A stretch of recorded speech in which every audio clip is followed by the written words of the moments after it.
Assalamualaikum warahmatullahi wabarakatuh. Saya Sherly Wayuna dengan NIM C1C021222 dari kelas R12 Akuntansi 2021.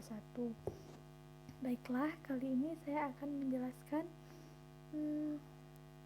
perpajakan satu mengenai materi yang pertama, cara dan sistem pemungutan pajak. Sistem pemungutan pajak merupakan sebuah mekanisme yang digunakan untuk menghitung besarnya pajak yang harus dibayar wajib pajak ke negara. Di Indonesia, berlaku 3 jenis sistem pemungutan pajak, yakni yang pertama, Official Assessment System, yaitu suatu sistem pemungutan yang memberi wewenang kepada pemerintah atau Fiskus untuk menentukan besarnya pajak yang terutang oleh wajib pajak. Ciri-cirinya, yang pertama, wewenang untuk menentukan besarnya pajak terutang ada pada Fiskus. Yang kedua, wajib pajak bersifat pasif. Dan yang ketiga, utang pajak timbul setelah dikeluarkan surat ketetapan pajak oleh Fiskus.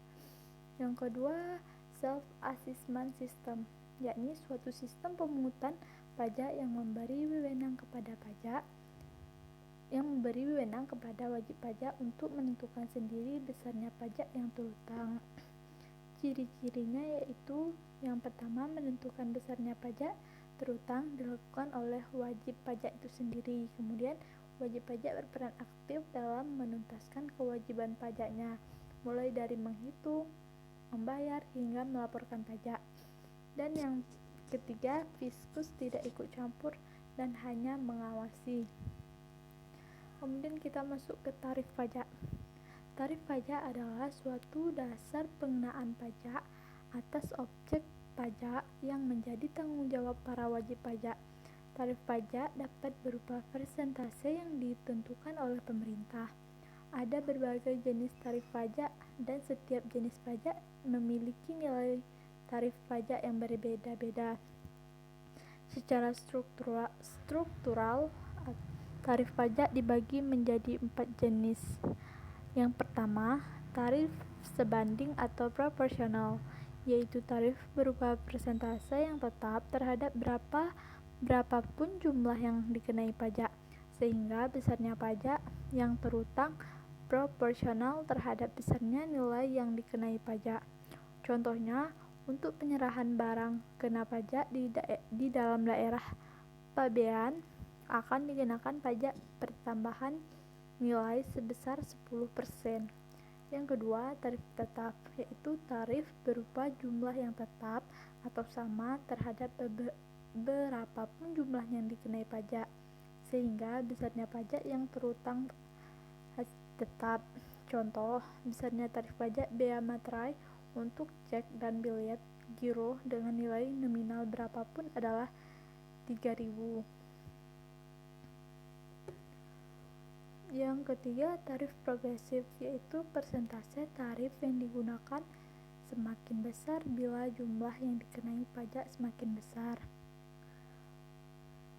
Contoh, di Indonesia, pajak progresif diterapkan pada pajak penghasilan untuk wajib pajak orang pribadi, yakni Undang-Undang Nomor 7 Tahun 1983 tentang pajak penghasilan, sebagaimana telah diubah terakhir dengan Undang-Undang Nomor 36 Tahun 2008, yaitu yang pertama untuk lapisan penghasilan kena pajak atau PKP sampai dengan 50 juta, tarif pajaknya 55%.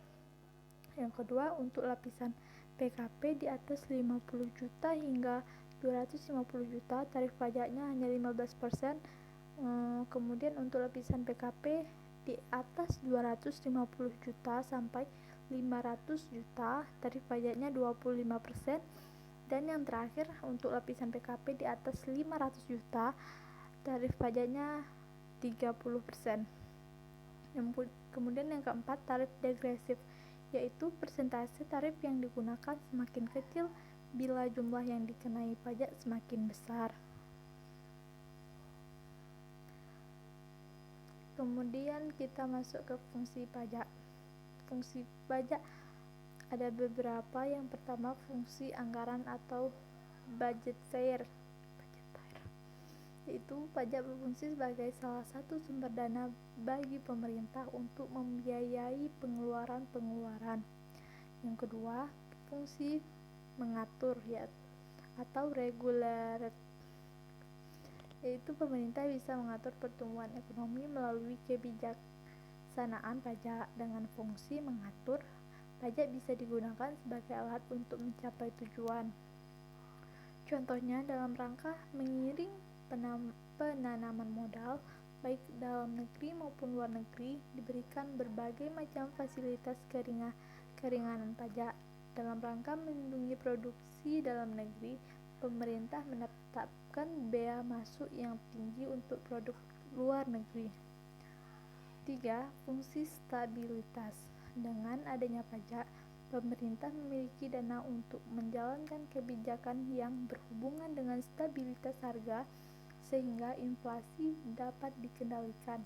Hal ini bisa dilakukan antara lain dengan jalan mengatur peredaran uang di masyarakat, pemungutan pajak, penggunaan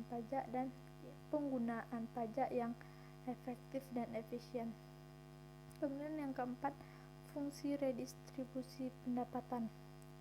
Pajak yang sudah dipungut oleh negara akan digunakan untuk membiayai semua kepentingan umum, termasuk juga untuk membiayai pembangunan sehingga dapat membuka kesempatan kerja yang pada akhirnya akan dapat meningkatkan pendapatan masyarakat. Sekian hasil PPT saya, lebih dan kurang saya mohon maaf. Sekian, wassalamualaikum warahmatullahi wabarakatuh. Terima kasih.